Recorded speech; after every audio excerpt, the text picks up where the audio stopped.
नमस्ते दोस्तों, स्वागत है आपका ड्रैक्सॉर चैनल पर, जहां अंधेरे की सबसे गहरी परतों से निकल कर आती हैं वो भयानक सच्चाइयां जो आपकी रातों की नींद उड़ा देंगी। अगर आप सच्चे हॉरर के दीवाने हैं तो अभी चैनल को सब्सक्राइब कर लीजिए, बेल आइकॉन दबा दीजिए ताकि हर नई भयानक घटना की सूचना सबसे पहले आपको मिले। लाइक करना बिल्कुल ना भूलें और कमेंट में जरूर बताएं कि आज की इस घटना ने आपको कहां तक डरा दिया। ड्रैक्सॉर पर हम लाते हैं वो दर्द, वो जलन, वो बदला और वो काली शक्तियां जो इंसानी जिंदगी को नर्क बना देती हैं। तो तैयार हो जाइए, क्योंकि अब हम आपको ले चलते हैं एक ऐसी दुनिया में जहां मौत भी दया नहीं करती, जहां हर सांस में छिपा होता है खौफ और जहां जलन की आग खुद को ही जला डालती है। सब्सक्राइब कर लीजिए ड्रैक्सॉर को ताकि आप कभी भी अकेले ना रहें इन अंधेरी रातों में। सान्या की मां शालिनी को कुछ समझ नहीं आ रहा था। बेटी के कमरे से रोज रात को वो कराहटे सुनाई देती थी, मानो कोई उसकी आत्मा को चीर रहा हो। माँ, मुझे नहीं पता ये सब मेरे साथ क्यों हो रहा है, लेकिन अगर तुम सच में मेरी खुशी चाहती हो तो मुझे मार दो। मैं जितने दिन और तड़प तड़प कर जीऊंगी, इससे अच्छा है तुम अपने हाथों से ही मुझे खत्म कर दो। सान्या की ये बातें सुनकर शालिनी का कलेजा फट जाता था। उसकी आंखों में आंसू भर आते, लेकिन वो कुछ बोल नहीं पाती। तभी दरवाजे पर दस्तक हुई। शालिनी ने बाहर जाकर देखा तो निशा खड़ी थी। नमस्ते आंटी, सान्या है क्या घर पर? मैं कितने दिन से उसे कॉल कर रही हूँ, लेकिन वो मेरी कॉल ही रिसीव नहीं कर रही है। सब कुछ ठीक तो है ना? शालिनी ने झूठ बोला। हाँ, सब ठीक है। वो क्या है ना, सान्या अपनी नानी के घर गई है। अभी 2 हफ्ते बाद मेरी भांजी की शादी है ना वहां पर, तो उसे महीना भर पहले ही बुला लिया और अपना फोन वो यहीं पर छोड़कर चली गई। थोड़े दिन में आ जाएगी, तब बात कर लेना उससे।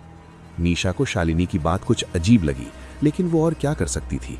वो चुपचाप वहां से लौट आई। जैसे ही निशा के कदम घर से बाहर पड़े, शालिनी ने एक बर्तन में पानी लिया, साथ में एक रुमाल उठाया और तेजी से अंदर कमरे की तरफ बढ़ गई।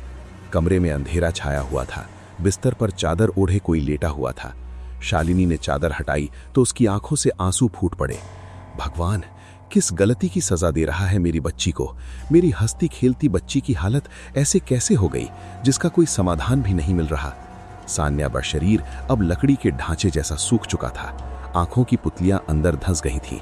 चेहरा इतना सफेद कि लगता था शरीर में खून की एक बूंद भी नहीं बची। शरीर पर जगह जगह कीड़े रेंग रहे थे, मांस को चीरते हुए, और हर नोच के साथ खून की छोटी छोटी धाराएं बह रही थीं। कपड़ों पर, चादर पर, तकिए पर हर तरफ खून के धब्बे फैले हुए थे। सान्या की सांसें भारी हो रही थीं। हर सांस के साथ वो कराह उठती। मां, ये दर्द सहा नहीं जाता। कमरे में सड़ांत की भयानक गंध फैली हुई थी, मानो कोई लाश कई दिनों से पड़ी हो। दीवारों पर अजीब सी परछाइयां नाच रही थीं और हवा में फुसफुसाहटें गूंज रही थीं। शालिनी रोते रोते बिस्तर के पास बैठ गई और हल्के हल्के सान्या के माथे को सहनाने लगी। 2 दिन बाद बड़े डॉक्टर घर आए। उन्होंने सान्या की हालत देखी तो उनके चेहरे का रंग उड़ गया। देखिए, मैंने अपने पूरे करियर में किसी पेशेंट की ऐसी हालत नहीं देखी। शरीर सड़ रहा है जबकि इंसान जिंदा है। कीड़े अंदर से बाहर की तरफ खा रहे हैं। आंखें, कान, नाक, हर जगह से रिस रहा है खून। मैं आप लोगों से माफी मांगता हूं, लेकिन मैं आपकी बेटी को ठीक नहीं कर सकता। अब आप भगवान से ही दुआ कीजिए, शायद अब वही कोई चमत्कार कर सके। डॉक्टर के जाते ही कमरे में सन्नाटा छा गया। सान्या की आंखें बंद थीं, लेकिन उसके होंठ हिल रहे थे। काश आज रात ही मेरी आंखें बंद हो जाएं। कल का सूरज मुझे देखना नसीब ना हो। रात के 1 बजे का समय था, अमावस्या की काली रात। सान्या बिस्तर पर लेटी छत पर घूमते पंखे को देख रही थी। अचानक उसके कानों में फुसफुसाहट पड़ी। अब तेरा वक्त पूरा हो गया है। उसने गर्दन घुमाई तो दरवाजे से एक विशाल काली परछाई अंदर घुस रही थी। उसके लंबे लंबे बाल हवा में सांपों की तरह लहरा रहे थे। लाल आंखें जलते कोयलों की तरह चमक रही थीं। चेहरा आधा सड़ा हुआ, आधा खोपड़ी दिखाई दे रही थी। मुंह से गंदी लार टपक रही थी, जिसकी बू से पूरा कमरा भर गया। परछाई धीरे धीरे सान्या के सीने पर आकर बैठ गई। उसके नाखून सान्या की छाती में गड़ गए। अब मैं तुझे अपने साथ ले जाऊंगा। जो कुछ तूने किया था, अब उन सब का हिसाब देने का वक्त आ गया है। सान्या चीखना चाहती थी, लेकिन गला सूख गया था। परछाई ने एक झटके में उसकी गर्दन मरोड़ दी। हड्डी के टूटने की भयानक आवाज गूंजी। खून की फुहार छत तक उछल गई। मौके पर ही सान्या की सांसें थम गईं। अगली सुबह जब परिवार कमरे में घुसा तो मातम छा गया। हाय मेरी बच्ची, मुझे छोड़कर चली गई। शालिनी फूट फूट कर रो रही थी, लेकिन ये मौत सिर्फ शुरुआत थी। असली भय तो अब शुरू होने वाला था। कुछ दिन पहले की बात है, जब सान्या अभी पूरी तरह से स्वस्थ थी। अच्छे से तैयार हो जाना, लड़के वाले आज तुम्हें देखने आने वाले हैं। सान्या ने बेझिझक जवाब दिया। तैयार क्या होना है माँ, किसी को मुझे पसंद करना होगा तो वो वैसे ही पसंद कर लेगा। मेकअप के नीचे अपना रंग रूप थोड़ी ना छुपाकर मैं लड़के वालों के सामने बैठूंगी। लेकिन जब लड़के वाले आए और उन्होंने सान्या को देखा तो उनकी नजरें फिसल गईं। तभी वहां सान्या की कजिन रिया आ गई। रिया देखने में किसी अप्सरा जैसी थी। गोरा रंग, बड़ी बड़ी आंखें, लंबे बाल, मुस्कान जो दिल मोह ले। लड़के वालों की नजरें रिया पर अटक गईं। आपकी बेटी हमें बिल्कुल पसंद नहीं आई। मेरे बेटे के रंग रूप के सामने ये बिल्कुल नहीं जचेगी। लेकिन आपकी ये दूसरी बेटी, ये हमें बहुत पसंद है। शालिनी ने कहा, जी वो मेरी नहीं, मेरी बहन की बेटी है। लेकिन लड़के वाले नहीं माने। आपकी बेटी के साथ रिश्ता करने से अच्छा तो मेरा बेटा कुछ साल और कुंवारा रह ले। सान्या के दिल पर जैसे तीर चल गया। बचपन से लेकर आज तक वो अपने रूप के लिए ताने सुनती आई थी। आज वो रिश्ता भी रिया के पास चला गया। वो रोती हुई कमरे में चली गई। थोड़ी देर बाद रिया आई। अरे अब कब तक रोगी, थोड़ा रियलिटी में जिया करो। तुमने सोचा भी कैसे लिया कि इतना अच्छा लड़का तुम्हें देखकर हाँ बोल देगा? कम से कम आईने में अपना चेहरा तो देख लेती। रिया की ये बातें सान्या के दिल में आग लगा गईं। उसकी आंखों में नफरत की लपटें सुलग उठीं। बहुत घमंड है ना रिया को अपने रूप पर, अब मैं ये रूप ही छीन लूंगी। कुछ दिन बाद अमावस्या की रात थी। सान्या घर से दूर शमशान में चली गई। चारों तरफ सन्नाटा था। कब्रों के बीच एक यज्ञ कुंड जलाया गया। हवा में ठंडक थी, लेकिन सान्या के शरीर में जलन थी। पिंजरे में बंद मुर्गे को उसने निकाला।